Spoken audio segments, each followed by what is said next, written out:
Mystery of London 1888வது வருஷத்தில் white Chappell அப்படின்ற டிஸ்ட்ரிக்டில் 5 பெண்கள் மர்மமான முறையில் கொலை செய்யப்பட்டிருக்காங்க.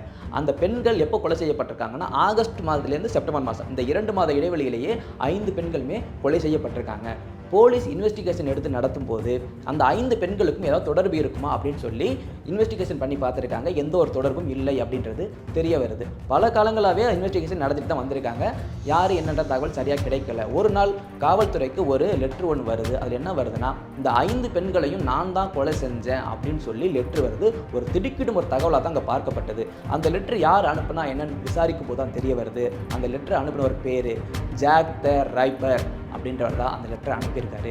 அந்த லெட்டர் அந்த பேரை வச்சு இன்வெஸ்டிகேஷன் நடத்தி அவரை பிடிக்கலான்னு காவல்துறை முற்படுறாங்க. ஆனால் அது பலனளிக்கவில்லை. இன்னையோட 136 வருடங்கள் ஆகுது. இன்னைய வரைக்கும் கண்டுபிடிக்க முடியாத ஒரு மர்மமான நிகழ்வாக தான் லண்டனில் பார்க்கப்படுது.